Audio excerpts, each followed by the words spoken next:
Broadway school. I waited my whole life for this. So I left Tennessee to come to this random Midwestern school that I believe in.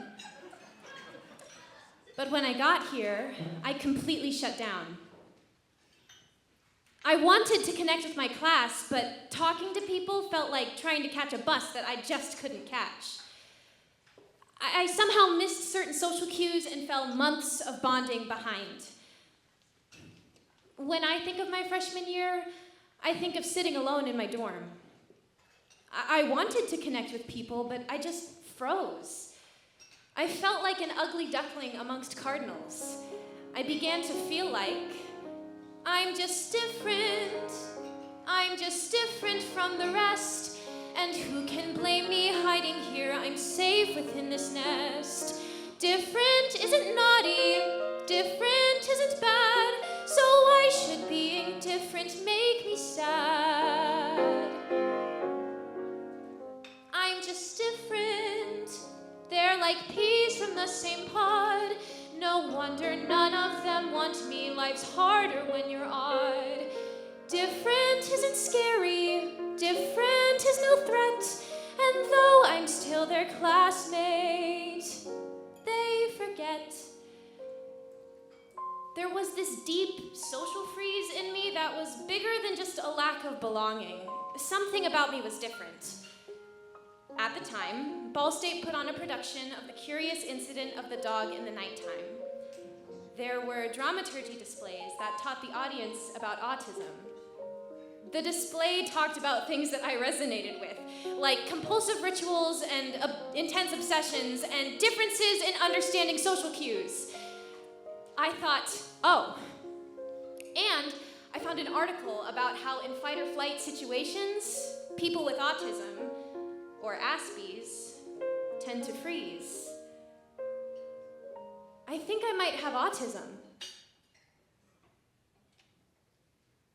Have you ever heard of an autistic woman? Have you ever heard of an autistic girl? An autistic adult? An extroverted autistic person? I didn't either. Maybe if the world was more aware of what autism actually is, less autistic women would have to crash and burn to figure it out. Did you know that most boys get diagnosed by age 5? However, 80% of autistic women are underdiagnosed by the age of 18.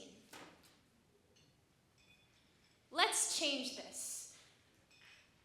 The summer I was 19, I received my diagnosis.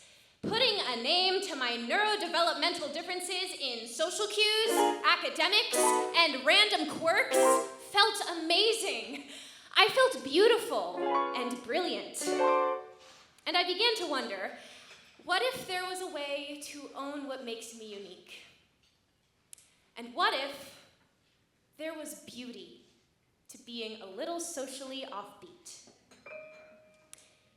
If there's a wrong way to do it, a wrong way to say it, nobody does it like me. If there's a wrong way to do it, a right way to screw it up, nobody does it like me. And so the secret's out, Annabeth is an Aspie, and if you go for tact and manners, better stay away from me. If there's a wrong way to keep it cool, a right way to be a fool, nobody does it like me.